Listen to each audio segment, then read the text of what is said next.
Great. Our listen question was just, what are some takeaways or reflections from last week's election? So would someone like to kick us off? Great. Wendy, and then Jenny, and then I think Mimi, you're off mute as well.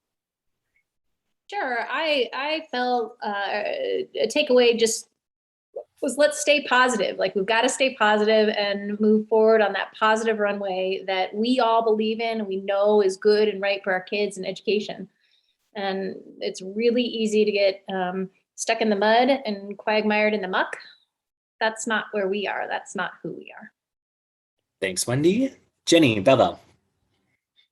Well, just putting together what people in our room said, I would say that the results of the election are all over the place, and it's hard to draw consistent themes statewide.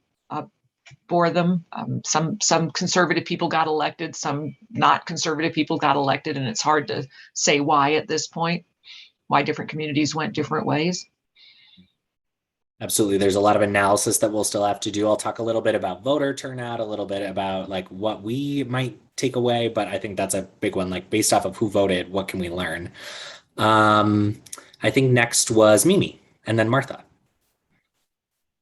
Well, in our group, there were some questions that were asked, questions that we didn't know the answers to, that were more specific to Colorado about what the process is for school board elections, for how districts do. Are districts pretty autonomous, or is it a state set of rules for how school boards are elected and how all that works?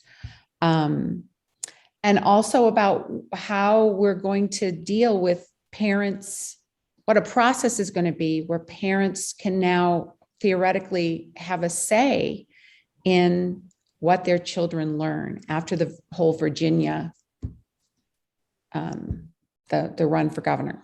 So questions I could not answer, but they were all very interesting.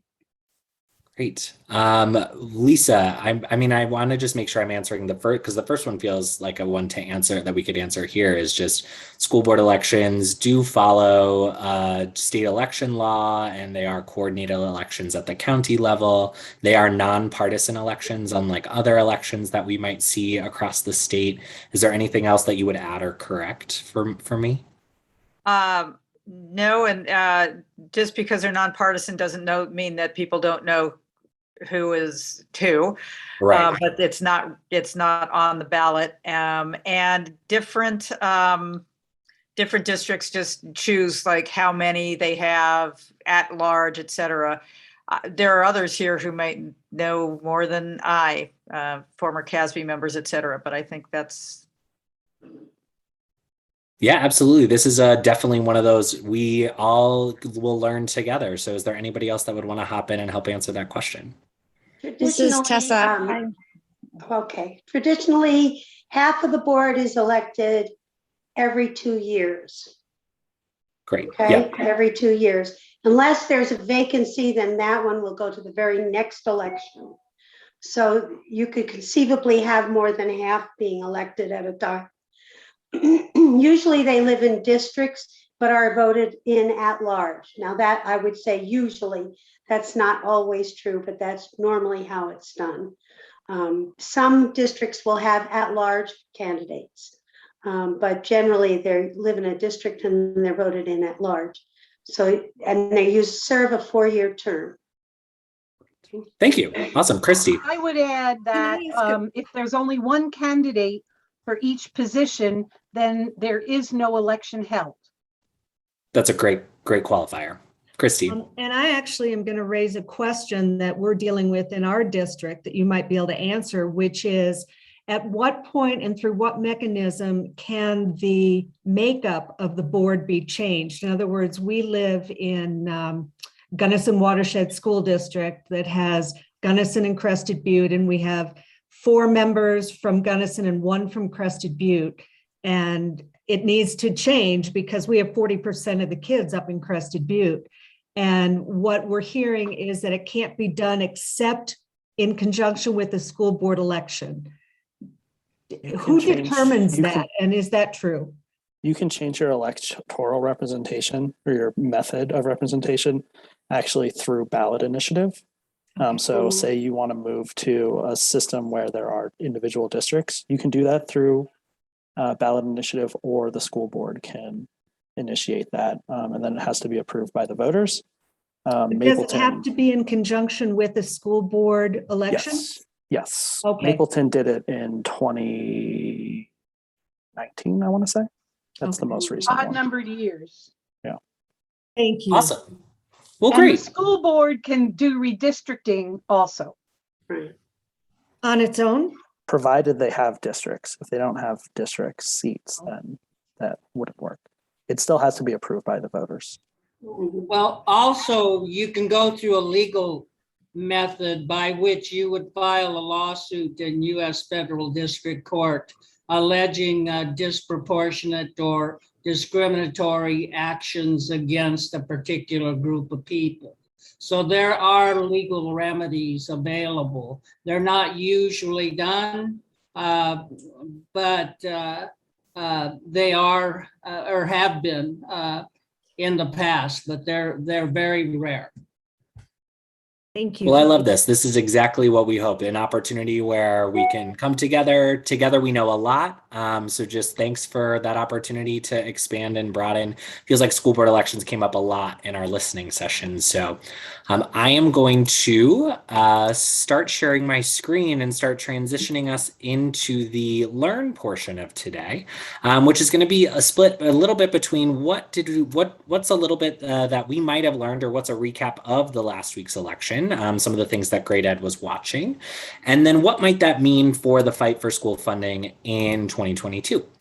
So can folks see my screen and slides? Great, perfect. I just usually have a fun little green border and I don't see that this time, but want to make sure I'm not blabbing about slides you can't see.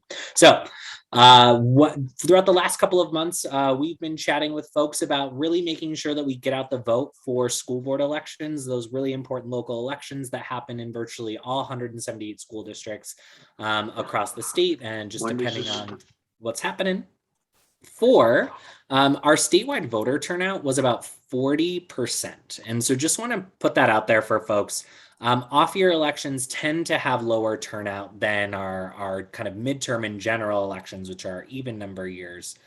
But just want to share that as an opportunity for folks to think about how do we just continue the work of making sure that folks know that every election is important, especially local elections like school board elections, where our school boards really make a wide range of decisions and have a very big leadership impact on the direction of our districts and on the future of our students and educators. And so just going to put that statistic on the table about what voter turnout looked like statewide. And if folks want to see what that looked like at the county level, you can check out the Secretary of State's website or your own county elections results to see what that looked like in your community. Voters voted to reject one of the all three statewide ballot measures. The one that we were looking at most closely was Proposition 120, which would have been a property tax reduction. 56.8% of voters rejected that measure. And so just hopefully a message that folks know that our local property taxes contribute to a lot of things in our local communities that we care about, our public schools, water, fire districts, libraries, local governments. And so just an opportunity for us to defend in those public investments. And we saw that happen on the ballot. Also, this happened kind of during the election, but this is something that's going to start pivoting us to 2022. Is John Caldera and folks kind of in his world are looking to reduce the income tax rate again in 2022. You might have remembered Proposition 116 on your ballot last year, which lowered the income tax rate. That campaign turned in their signatures kind of the Friday right before the election. And so we are waiting to see whether or not they've qualified for the 2022 ballot. And so that kind of transitions us into just a reminder what Initiative 31 would do and why it relates to public education. Is if we reduce the income tax rate, this specific reduction would be around $350 million that would be lost from the state's general fund annually. The state's general fund is what we use to backfill the amount of money that districts would get in the school funding formula that's not made through local property taxes. So if we reduce this money, this would put additional stress on the state's budget when it comes to funding our local schools and a lot of other priorities. Colorado already uses the budget stabilization factor, which this year is $572 million that is missing from the school funding formula due to stress on the state budget. So this would just continue to exacerbate that problem that we see. And we know that this tax cut would disproportionately benefit wealthier Coloradans because we have a flat tax rate. So if we lower that tax rate, that means those who have a higher income would see disproportionately more. And so just want to throw out some of those reminders for folks of what we're watching and what we could be up against on the 2022 ballot. So what else is ahead in 2022?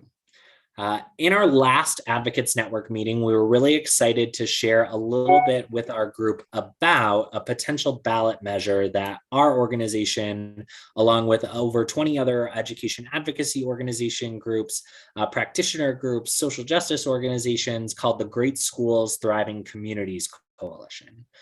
This coalition was the group that ran Amendment 73, and we've been continuing on since that campaign to try to figure out how do we get more adequate and equitable funding for our schools.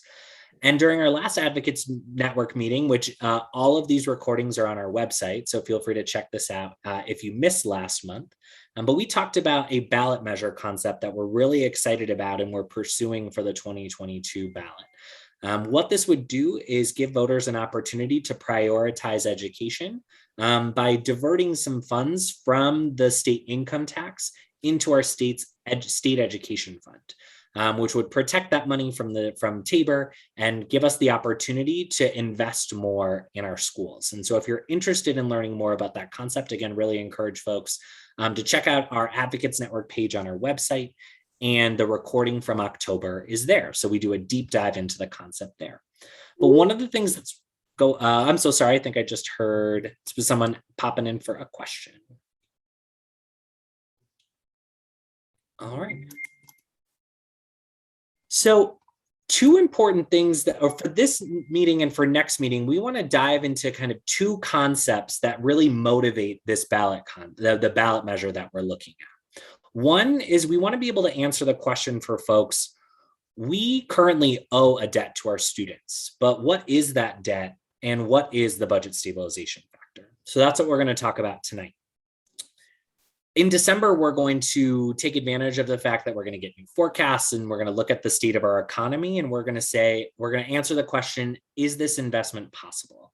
How does today's and tomorrow's economy impact school funding in Colorado?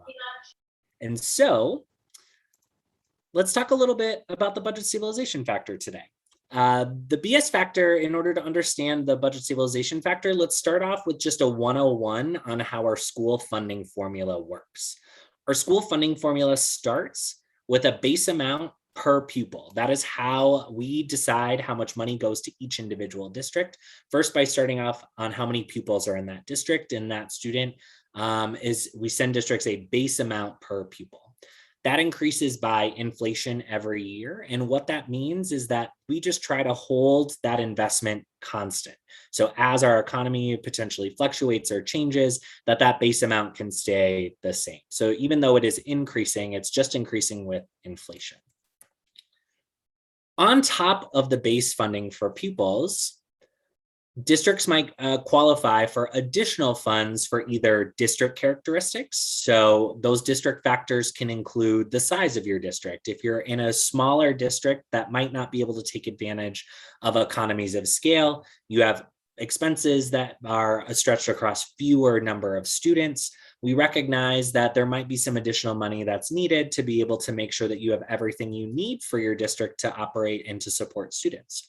Similarly, we put money into a cost of living factor in our formula that also recognizes that some parts of our state, whether it's because of how remote they are or because of the cost of doing business in those districts is higher, that there might be some reason for some additional funding in the formula for those districts. We also have student characteristics within our funding formula, which traditionally up until last year was looking at students who qualify for free lunch. That is called the at-risk factor.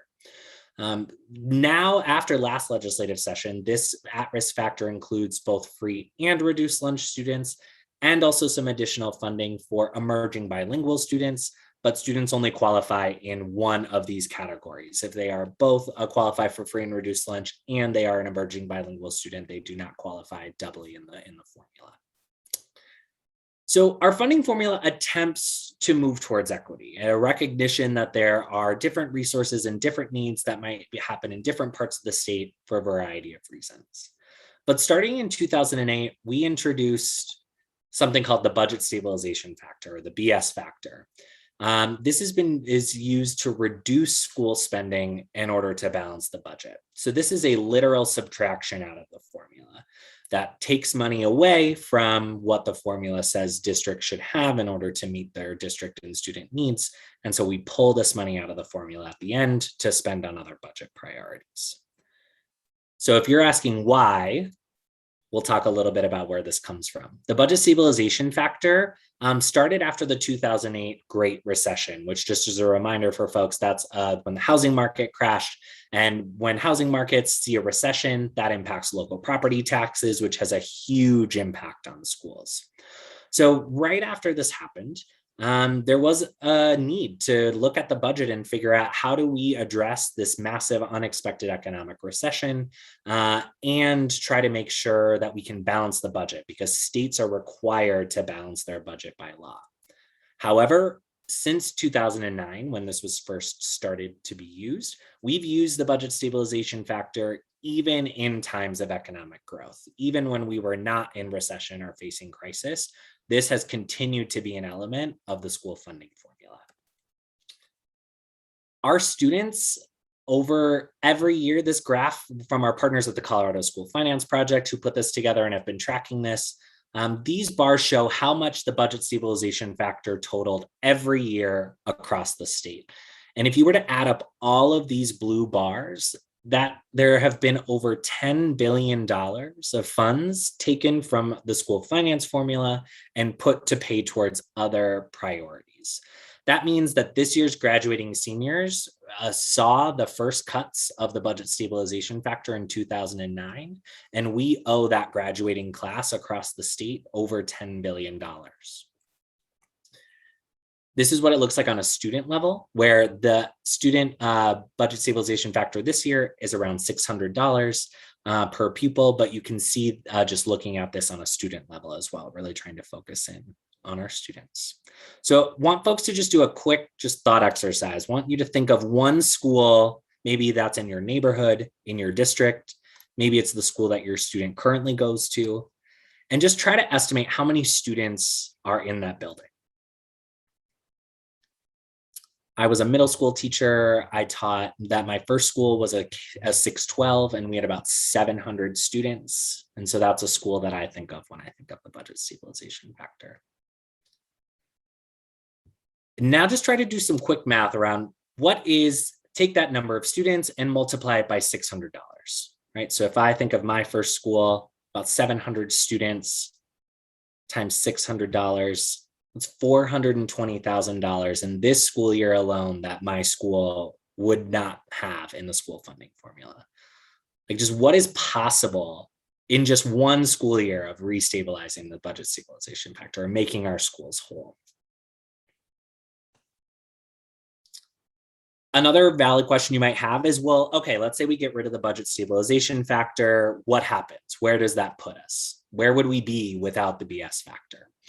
And so this gold line here in the middle is just the national average of what states spend per pupil when it comes to school funding.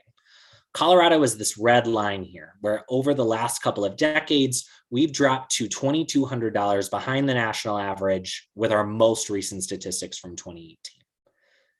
So in 2018, the budget stabilization factor was about $700 per student. And so that would move the red line from down here up to about $1,500 behind the national average. Improvement? important improvement, right? Think about that school and what the actual buying power would be if they were made whole today, but still leaves us significantly behind other states and our peers. And so this is an important step in making sure our schools are adequately funded. And really one of those first steps of really plugging the hole in the bucket, that is the school finance formula. So in summary, we talked about the budget stabilization factor today. We like to joke around and call it the BS factor, right? A little, maybe this should exist, maybe it shouldn't. But really what we want to start thinking about is we're borrowing this money from our students. We are borrowing from students with this factor. And so when you think of the BS factor or the budget stabilization factor, we hope you recognize that this is debt that we've been borrowing for 14 years. And we hope that in 2022, we have the opportunity to reverse this trend, start to pay back this debt so that we are not borrowing from students to make other parts of our state work. I'm going to stop sharing my screen to see if anyone has any questions, thoughts, reactions.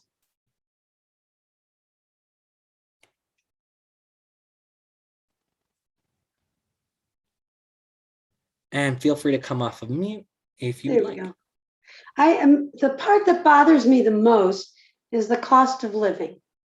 Because what has happened with that is that people in Aspen, right, have a higher cost of living, so they get more money, which they can generate property taxes. Same happens with Cherry Creek. They can generate those property taxes, but they end up getting more than other districts that don't have the property values to support it. So actually, it actually benefits high income areas rather than low income. And that's the part I think that bothers me the most. The other thing about the budget stabilization factor is after the school finance formula takes all these other things into account, but budget stabilization just whacks whatever percent off of everybody's. So it adds to the inequities that are already baked in from cost of living factors and stuff like that.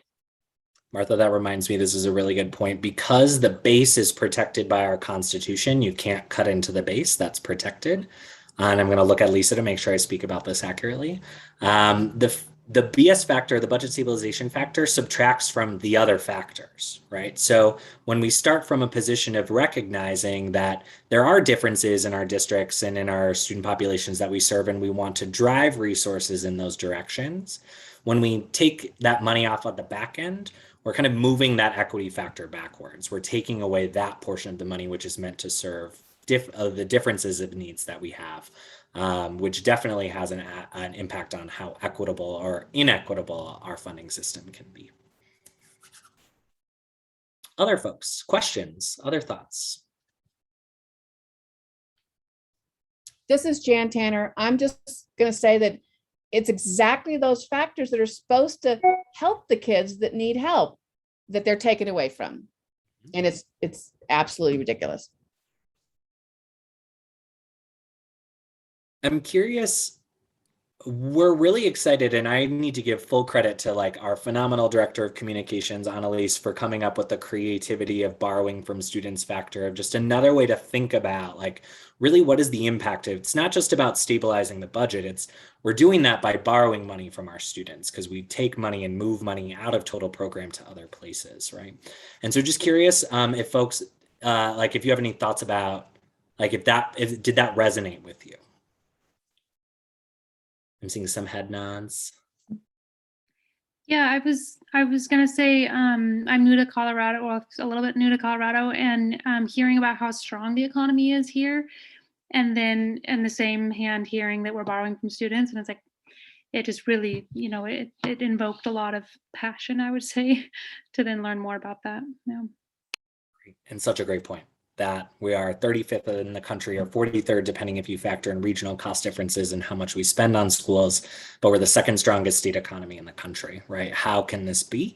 And what are we going to prioritize in times of economic strength? Others? Hey, Cody. I'm sorry. Go ahead, Lee. Oh, I just have a quick question. I'm sorry. I just jumped off the plane and I wanted to be a part of this conversation. Welcome But back, Lee. but I wanted to see about when we talk about, we talk about homeowners, but what people who we're looking at are really maybe concentrating on are people who are renters and what that looks like. So are we going to be bringing in that factor as well when we are talking about moving forward? When we're looking at something to put something on the ballot, we can look at in a way that, when you talk about somebody, their property tax, what does that look like for the average renter? How does that impact them? And bringing those folks into the conversation, or even those who own these property, these buildings and so forth. I hope that makes sense. But I'm thinking of just any type of way that we can just bring in all conversation, not just your property owner, your homeowner, your business owner, but those folks who don't have that ability to, and those who don't want to. There are a lot of people who could care less about owning and are cool with renting. So food for thought. Yes. Lisa. I would, it's a great point, Lee. And I think the interesting thing, the BS factor may be like the simplest thing of school finance to explain, which tells you how complicated school finance is. Because you've raised the issue of property taxes. Sue, that came into your conversation too, and the cost of living. And there are just tremendous complications and inequities that are built in the system.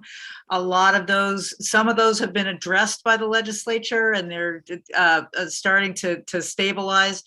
But these are okay. Those things are very complex, and there is actually a interim committee, as there has been for about the last 6 years. Anybody, is that right? To study the School Finance Act to make it more equitable, to address some of it has been looking at some of the property taxes inequities. It's looking at some of the things like you were talking about, Sue, with the cost of living as a factor. What we hope to see is that we can put some more funding into the system before we start dividing it differently, and make sure that adequacy and equity come together, work together. The last thing I would say, just to connect some dots, and we talked about this a little last month, but there is, in addition to the borrowing from students factor, there is also somewhere around $4 billion expected to be returned because of the constitutional formula, the so-called TABOR limit. And so there's a lot moving at this point, and a lot of challenge, but with that, a lot of opportunity to move forward.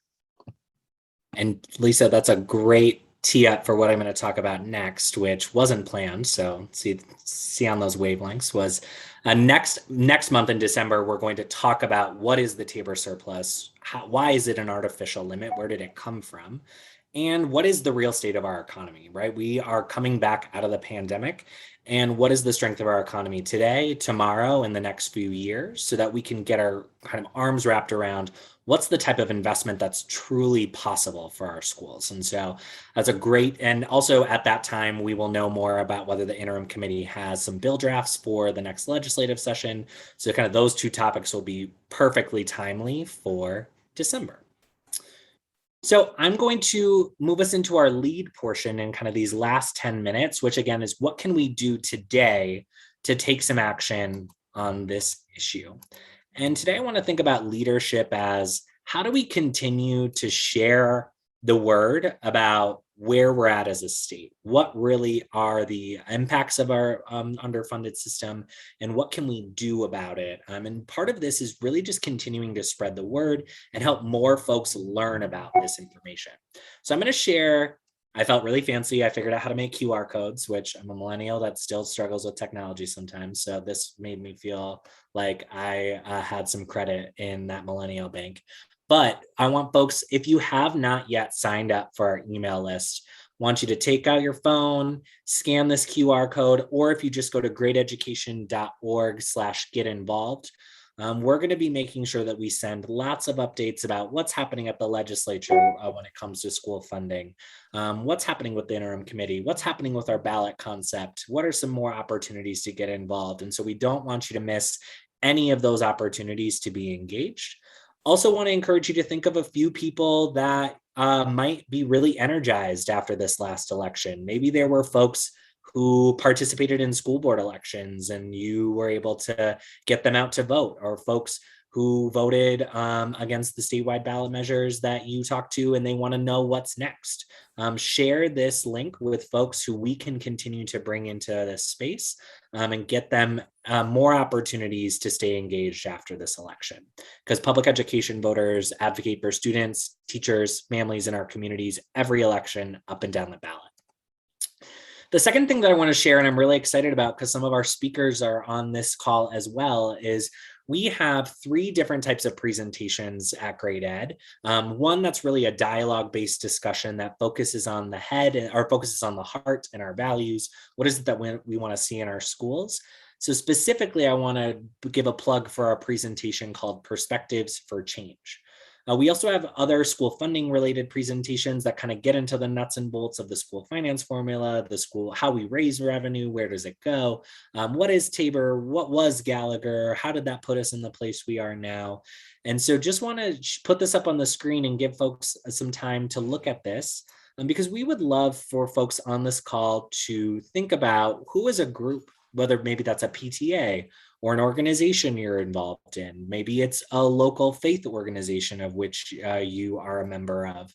But who are folks who share our values that we can continue to spread the word and raise awareness around this issue that we're passionate about?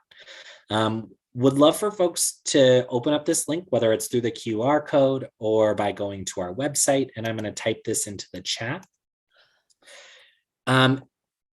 And would love for folks to consider inviting us into your spaces over the next couple of months so that we can share the news and share the word. And so I'm going to put this in the chat as well. Also, if you are thinking of organizations that you might want to nominate, feel free to add that to the chat right now. So the link for our presentations is in the chat. I'm going to stop sharing my screen. And that's what we have for tonight, folks. Our next Advocates Network meeting is going to be on December 14th from 4:30 to 5:30, same place, Zoom. We're going to be really excited to chat again about 2 big things. What's teeing up for the legislature? What do we know in December about when the legislature gavels in January? And also, what does our economy of today and tomorrow look like? And what is possible for us to make a greater investment in our schools? And with that, our team will stick on the line if you have any questions, if you want to chat more. But again, the link for our virtual presentation request form is in the chat. Really want to encourage folks to think about a group that you're involved with that we can come share the word with. And we have a fabulous group of 10 different speakers from all across the state who are also jumping in to support this work. And so we are all hands on deck, ready to share this presentation opportunity with you and your communities.